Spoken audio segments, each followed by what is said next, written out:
Morning, Walid. Morning, Martina. Good morning مستر. Waiting for others to join. This is Mariam. هو أنا لما أتكلم دلوقتي صوتي كويس ولا واطي؟ Yeah, it's okay. Let's speak in English. Yasin. Uh, so I have Abdurrahman, Mariam, Martina, and Yasin for guys only. Waiting for some others to join us. Abdurrahman, did Mr. Osama send you any note or telling you that you're often absent or something? On the mail. Yes, or however. Uh, I think no, but I'll check again. Because I see a large number of the class today. Yesterday I had a small number. Maybe he warned you or something. Oh. So far we have 6 people: Abdurrahman Walid, Hassan Gouda, uh, Mariam, Martina, Yasin, and Yusuf. And this is Hassan Ruhaim. So you are 7. I'd like to remind you that in the first session, Osama joined us, but he didn't answer. So Osama is absent in the first session. And who else? Another guy, Haya. Haya was absent in the first session because I called her name and she didn't answer. Uh, this is Tadrus, Kanuz, uh, Boghdadi, Layan. Okay, so Boghdadi, Ali, Kanuz, and Tadrus, Ali. So in the room now, I have Tadrus, Boghdadi, Walid, Ali, Hassan Gouda, Hassan Ruhaim, Layan, Mariam, Martina, Tadrus, Yasin, and Yusuf. And this is Lolwa joining us. Lolwa. Again, those guys who join and then go to bed or go somewhere else, leaving their name only in the room, you are absent. Please, if I call your name anytime and you don't answer, I call your name twice or 3 times. If you don't answer me on the spot, you are absent. I'm sorry. Right. In the first session, this is Haya. In the first session, we did up to this part. We started part 5. Part 5 of what? Again, the book thief is 10 parts. We finished part 4 yesterday. Okay, Haya, I admitted you already. And today we started part 5. We did a couple of pages. Hassan Ruhaim, Abdurrahman Walid, and Yusuf Awad read parts of these pages. Thank you very much. And Lolwa, I think. I want someone to read now. This is the third side of the die. This is the third side of the die, titled or entitled The Weatherman. The Weatherman mid-May. This is Kiara Gannaguda joining us. Kiara Gannaguda.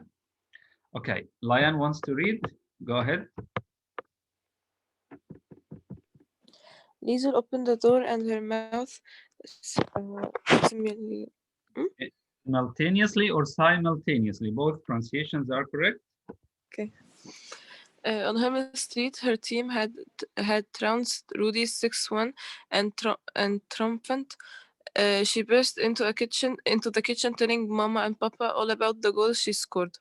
She then rushed down to the basement to describe it blow by blow to Max, who put down his newspaper and intently listened and left with the girl. Wait, When the story... hold on, look, Lion. So, Liesel was in the habit of playing football or soccer with her, let's say, people her age in the street, her friends in the street, on Hemel Street. This time, her team trounced or defeated Rudy's team 6-1. 6-1. It's a big score, as you know, and triumphant. She was triumphant. She was the winner. She burst into the kitchen, telling her mama and papa all about the goal she'd scored. She scored the goal. She scored one of these 6 goals. And then she rushed down to the basement to describe it blow by blow, describe the match, every single detail to Max, who put down his newspaper. He was reading his newspaper and intently, carefully listened and laughed with the girl. So I want to ask those who were following up in the last session, uh, from where did Max get this newspaper? I'd like to pick someone. Boghdadi, were you following up in the first session? Yes, Boghdadi? Mister. Okay, so Max was reading a newspaper. When the girl came down to tell him the story, he put it down. From where did he get this newspaper? Liesel got it for him. Yes, from where? Mm, Okay, you answered half of the question. Good. Liesel used to get him a newspaper every Thursday. So was it a good one? A new one? and it She found from it. the trash Yes, she used in the to pick street. up a newspaper. If she found one, it was a good day. If she found one with a crossword puzzle not done, it was a great day. I'd like to welcome Yahya Awad. Okay, thank you, Bogdan. Go on, Layan. Sorry, Layan. When the story of the girl was complete, there was silence for a good few minutes until Max looked slowly up. Would you do something for me, Liesel? Still excited by her Himmel Street goal, the girl jumped from the drop sheets. She did not say it, but her movement clearly showed her intent to provide exactly what he wants.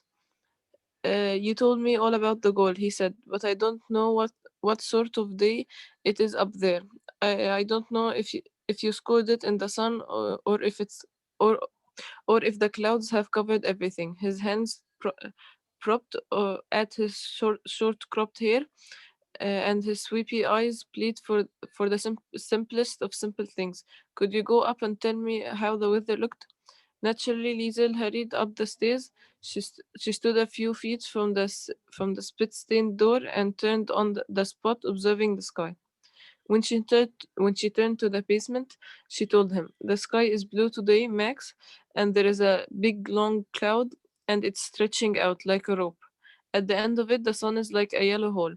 Max, at that moment, knew that only a child could have given him a weather report like this.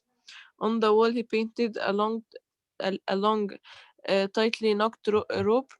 Uh, sorry, a tightly knotted rope with a dripping yellow sun at the end of it, as if you could drive right into it. Okay. On the rope cloud, he drew two figures, a thin girl and a white Weathering, withering Jew. weathering like And or becoming smaller and smaller. Weathering Jew, a thin Jew. uh, Okay. and they were walking arms balanced toward the dripping sun. Beneath the picture, he wrote the following sentence: the written words of Max Vandelberg. It was a Monday, and they walked on a tightrope tightrope to the sun. Okay, so this is the title of this part. Remember, was the weatherman. So who, after Lion has finished this part, who is the weatherman here? What is meant by the weatherman? Uh, who is the weatherman? Kiara, are you there? Yes. You're always there, Kiara. Thank you. So what's meant by the weatherman here? Or who is the weatherman?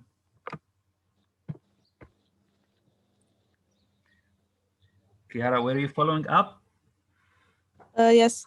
Okay, so who is the weatherman here? Max.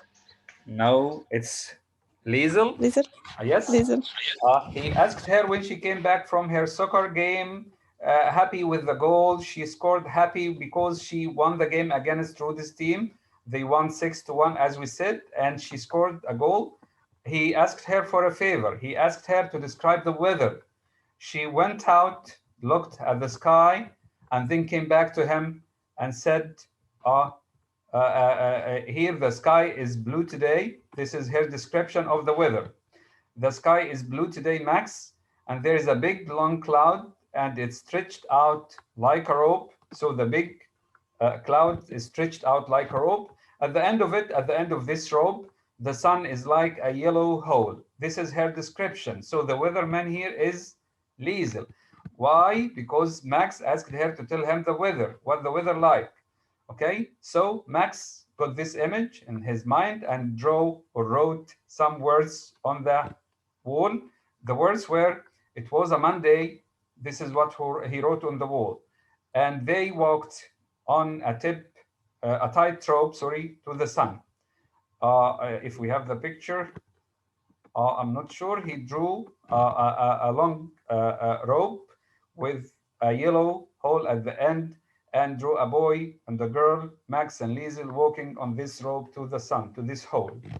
Uh, part four here, I need somebody to read. Thank you, Layan. Baghdadi, are you ready?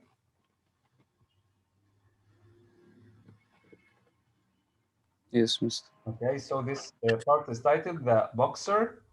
A boxer is a fighter with his hand, as you know, end of May. Yes. Start. For Max Vandenberg, there was cold cement and plenty of time to spend with it. The minutes were cruel, hours were punishing. Standing above him at all moments of weakness was the hand of time, and he didn't hesitate to iron him out.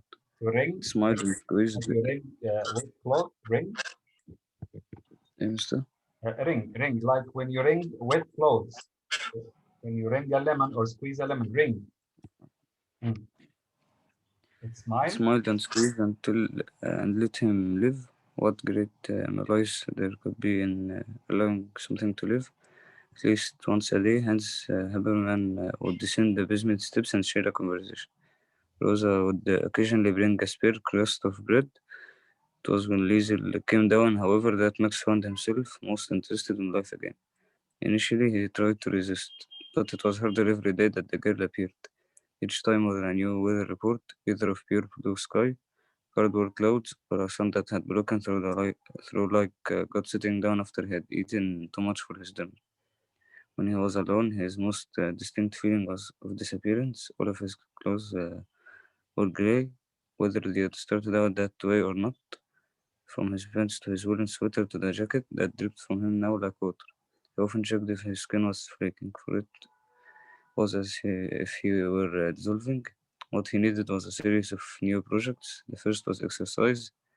He started with push-ups, lying stomach down on the cold basement floor, then hoisting himself up. It felt like his arms snapped at each elbow, and he envisaged his heart seeping out of him and dropped pathetically to the ground. As a teenager in Stuttgart, he could reach 50 push-ups at a time. Now at the age of 24, Daddy, let me ask you, how many push-ups can you do at a time? Because I myself, I can do one. What about you? مش عارف والله مستر ممكن يعني 20 مثلا. You said 20? 20, okay. Okay, so as you can see, Max, when he was back in Stuttgart, when he was a teenager, he could reach 50 of them. Okay, now he saw himself getting thinner and thinner in the basement, getting colder and colder. He decided to do some exercise just to keep living. But he decided to begin with the push-ups. Okay, now go on. Now at the age of 24, perhaps 15 pounds lighter than his usual weight. He could barely make it to 10. After a week, he was completing 3 sets of each 16 push-ups and 22 sit-ups. When he was finished, he would sit against the basement wall with his paint can friends, feeling his pulse in his teeth.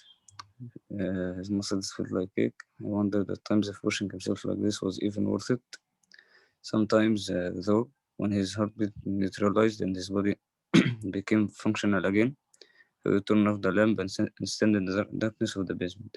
He was 24, but he could still fantasize Like children. in the blue corner.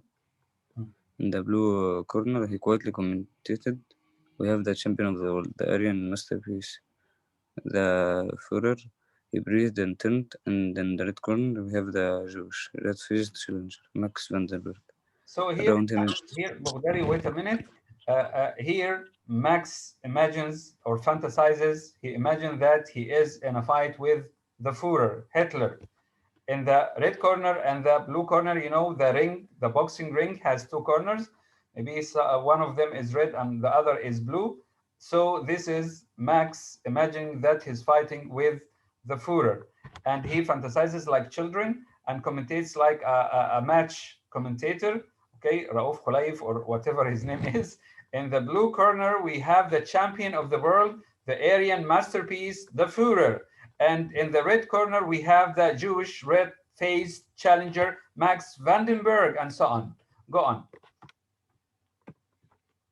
uh, around him. It all materialized. White light lowered itself into a boxing ring, and the crowd stood and murmured that magical sound of many people talking all at once. How could every person there have so much to say at the same time? The ring itself was perfect, perfect canvas, lovely ropes, even the stray of hairs of each second string were flawless, gleaming in the tight white light. The room smelled like cigarettes and beer. And diagonally across, Adolf Hitler stood in the corner with his courage, his legs poked out from a red and white robe with a black swastika burned into his back. His mustache was knitted to his face.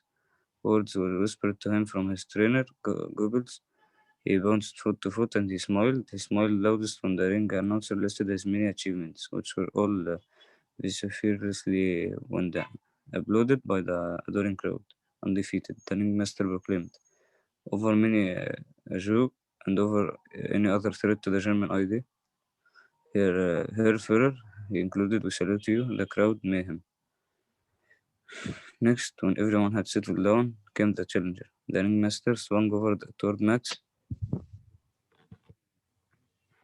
So Abdurrahman is still reading the imaginary match between Max and Hitler. This is Max in the dark basement, imagining that he is in a match fighting against Hitler. Okay, go on, Abdurrahman. You are about to reach the end. Huh? No entourage, just a lonely young Jew with dirty breath, a naked chest, and tired hands and feet. Naturally, his shorts were grey. He too moved from foot to foot, but it was kept at a minimum to conserve energy. He'd done a lot of sweating in the gym to make the weight. The challenger sang the ringmaster off, and he paused for effect. Jewish blood. The crowd would like human goats winging at. The rest of the speech was not heard. It was overrun with the abuse with the abuse from the bleachers, and Max forced that his opponent was dropped and came to the middle to hear the rules and shake hands. You know, when they That take off their clothes and go to the middle of the ring to start the fight. Guten Tag, Herr Hitler. didn't tagger Hitler. Max nodded, but the Führer only showed him his yellow teeth, then covered them up again with his lips. Gentlemen, a stout referee in black pants and blue shirt began. A blue tie was fixed to his throat. First and foremost, we want a good clean fight. He addressed only the Führer now. Unless, of course, Herr Hitler, you begin to lose. Should this occur, I would be quite willing to turn a blind eye to any unconscionable tactics you might employ to grind this piece of Jewish stench and filth into the canvas. He nodded with great courtesy. Is that clear? The Führer spoke his first word in crystal. Crystal clear. To Max, the referee. Ah. To Max, the referee extended a warning. As for you, my Jewish chum, I would watch my step very closely if I were you. Very closely indeed. And they were sent back to their respective corners. A brief quiet ensued. The bell first out of the first. The game. This is the start of the game. Thank you, Abdurrahman. That's enough for you. This is, I think, we're almost. We still have some part to read the end of this part. I need another person to read, guys. So again, let me remind you of the part Abdurrahman read. From time to time, Rosa, Hans, and Liesel used to go down to Max to, let's say, amuse him. But when he was free, when somebody or when nobody went down to him, he started to do some exercises to keep alive, to stay alive. He used to do some push-ups when he was a teenager. I remember he's 24 now. When he was a teenager, he used to reach 50 push-ups at a time. Now he could reach 16 the first time and then 22, I think.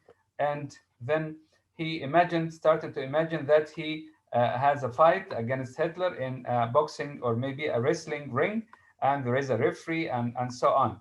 Okay, this is the bell marking the start of the game. Who's ready to read, guys? I just want to check. I have 19 students in the room. Bogdari, can you hear me? Yes, Mister. Okay, Walid, can you hear me? Yes. Kiara? I'm just checking your attendance. Kiara? Kiara? Yes. Gianna? Gannaguda? Yes, Mister. Answer quickly, please, guys. Hassan Gouda? Yes. No, Yes, Hassan. mister. I'm gonna. Hassan? Yes. Okay, thank you, Hassan. Ruhayim? Yes, mister. Haya?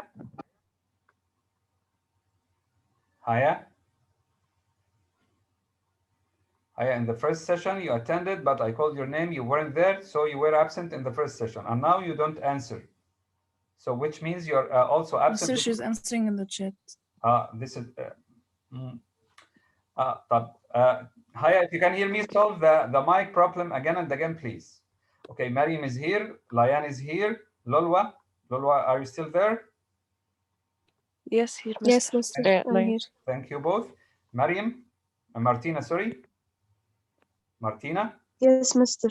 why are you very absent very often, Martina? Martina, your Sorry. attendance is, you lose many marks, dear. So please try to attend. Tadros, is there right? Tadros? Tad?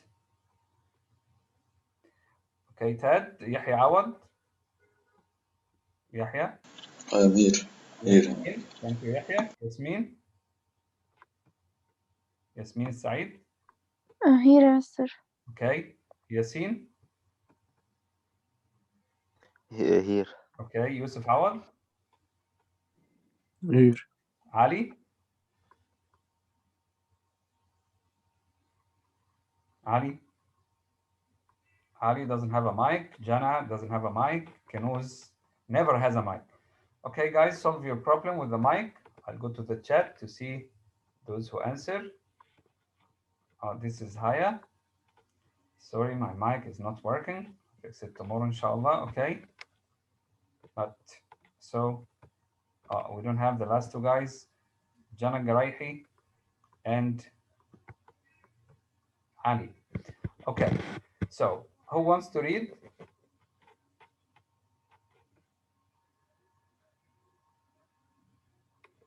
Nobody? Those who haven't read yet, I have a name here. I have Hassan Gouda and Yasin. Okay, Hassan Gouda, and then Yasin will read after you. Hassan, if we have time. Okay. From the bell. Yes.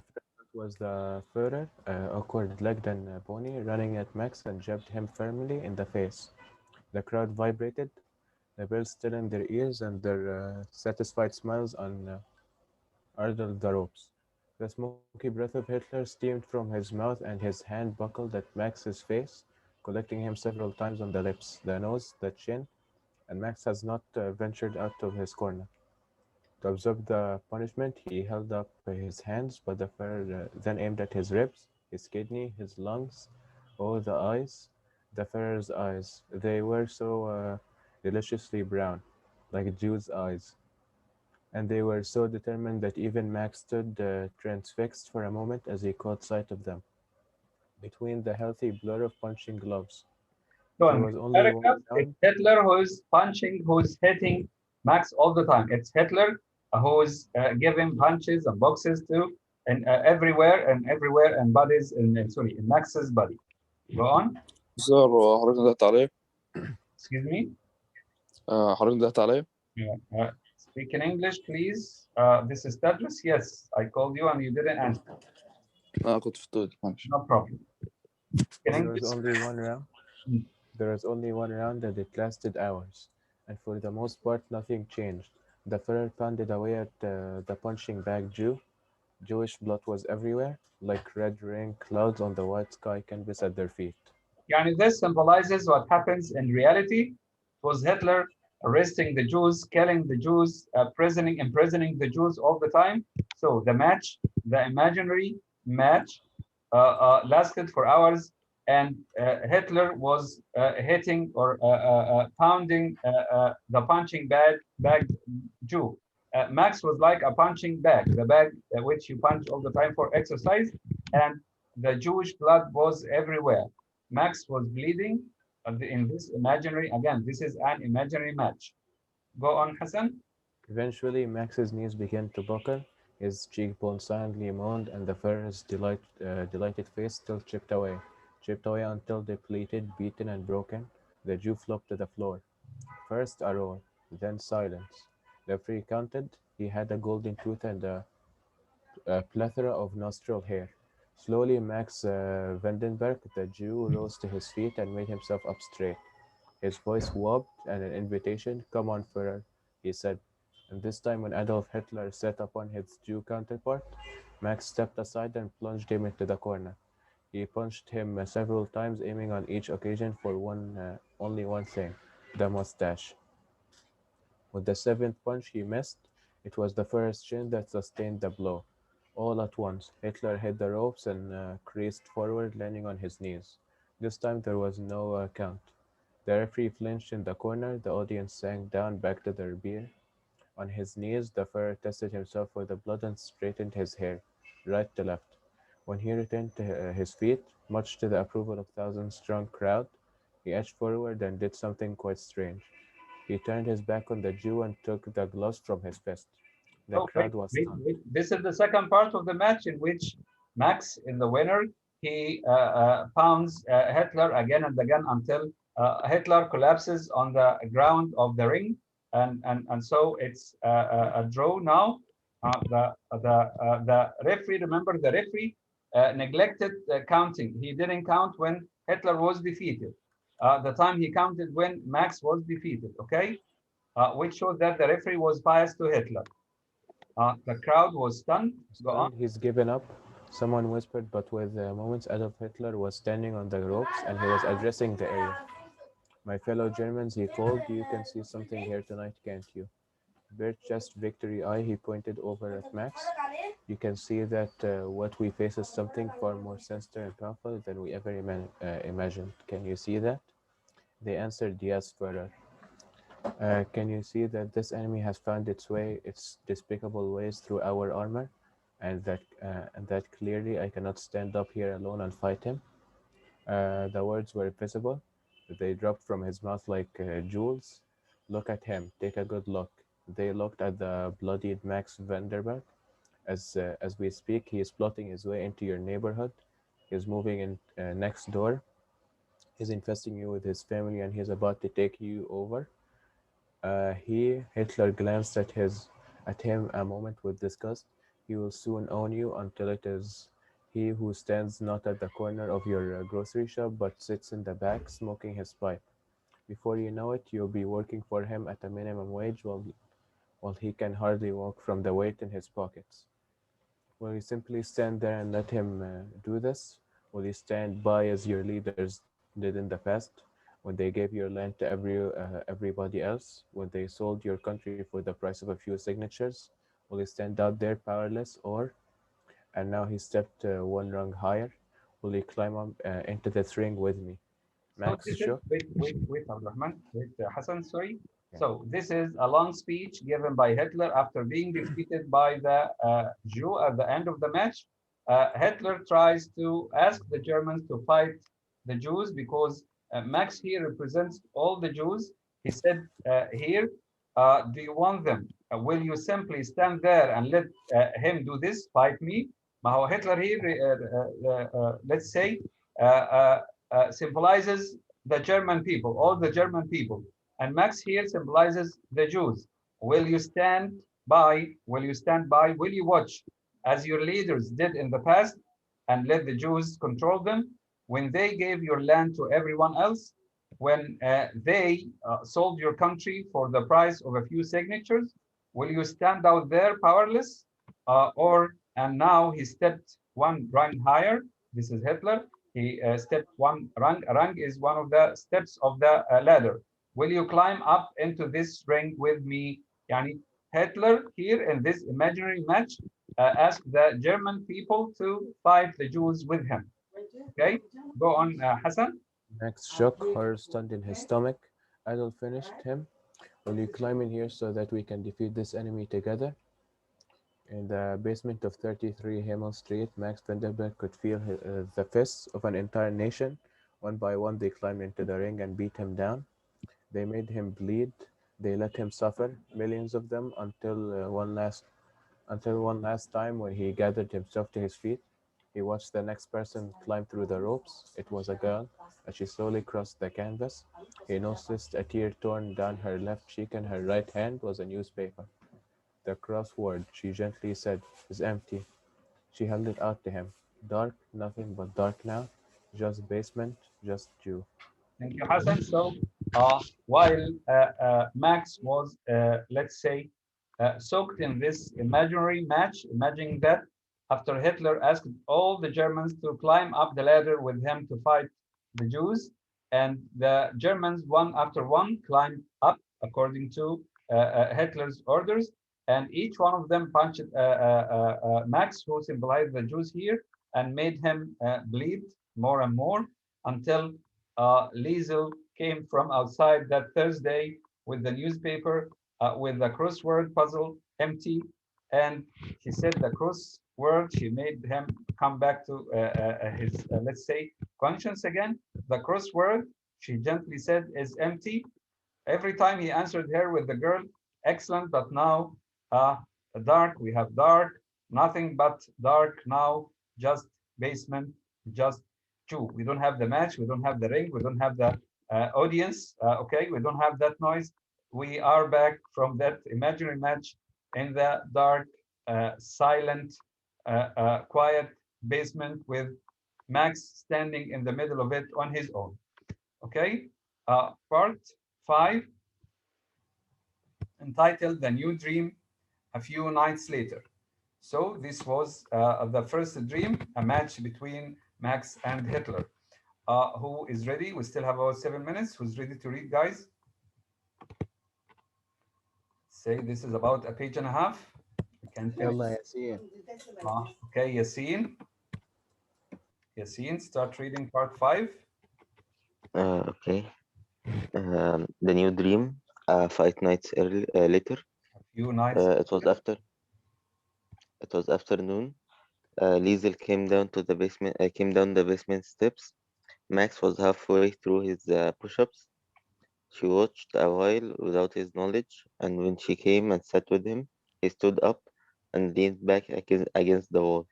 Did I tell you, he asked her, that I have been having a new dream lately? Liesel shifted a little to see his face. But I dream this when I'm awake. He motioned to the glowless kerosene lamp. Sometimes I turn out the light, then I stand here and wait. For what? Max corrected her. Not for what, for whom. For a few moments, Liesel said nothing. It was one of those conversations that require some time to elapse between exchanges. What do you wait for? Max did not move. The Führer. He was very matter of fact about this. That's why I'm in training. The push-ups, that's right. He walked to the concrete stairway. Every night I wait in the dark and the Führer comes down these steps. He walks down and he and I, we fight for hours. So Liesel was why, standing. sorry, Yasin, so why was Max in the habit of doing the push-ups, getting ready for Hitler? Because he imagined while he was fully awake that Hitler came down to his basement and fight him every night. But the girl said, the push-ups, are you getting ready for Hitler or for the Führer by doing the push-ups? He said, that's right. He walked to the concrete straight stairway every night. I wait in the dark. This is Max. And the Führer comes down these steps. He walks down, and he and I, we fight for hours. Okay, Liesel was standing now. Who wins, you or the Führer? Yasin? Um, at first, he was going to answer that no one did, but then he noticed the paint cans, the drop sheets, and the growing pile of newspapers in the periphery of his vision. He watched the words, the long cloud, and the figures on the wall. I do, he said. It was as though he'd opened her palm, given her the words, and closed it up again.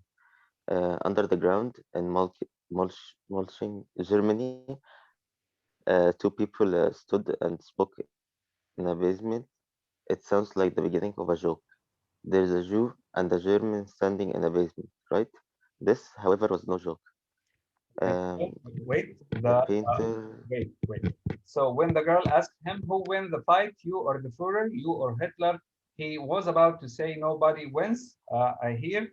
Uh, but when he saw the atmosphere in which he lived, he knew that from this desperate, condition, victory comes. He said, I do win the fight. It was as though he'd opened her palm, given her the words I do, and closed it up again under the ground in Malking, Germany. Imagine that someone hiding in the basement like a rat, okay, like a rat, saying that he wins the fight against the head of the whole country at that time. It looks like a joke, but the narrator here says this, however, was no joke. When this rat hiding in this place along with this little girl become victorious at the end, this was, you can imagine that it's a joke, but this was no joke. I'll thank you, Yasin. Thank you guys for taking part of the session. I'll we still have about 2 minutes. I'll ask some of you some questions just to make sure you were following up. So Lulwa, Lulwa,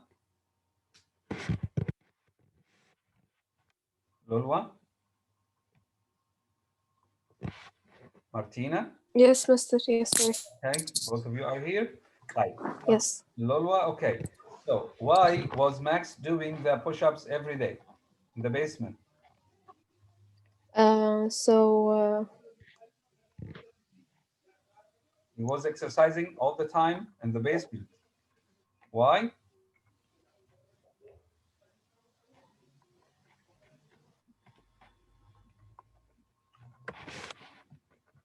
Who can answer the question? Ali, can you answer the question? Ali? Yes. Yeah. Why was Max doing the push-ups or the exercises in the basement? Mister, he thought he would fight Hitler. Okay. Ali, would you like to add something? Okay. So as I told you, to regain his strength, Mr. hmm? To regain his strength and Okay, he this is one fantasizes reason. about boxing it. Okay, this is one reason to regain his strength, because he was fading or withering or becoming thinner and thinner in this cold basement. He started to do some push-ups. And for another reason, as Lolwa said, he was getting ready to fight Hitler. Will Hitler come down to the basement? Max imagined that Hitler visited him every couple of nights, and they had a match which lasted for hours. And the winner, when Liesel asked him who is the winner, Max answered, I do. Thank you very much. We start here tomorrow. We'll start with part 6 tomorrow. See you tomorrow, inshallah.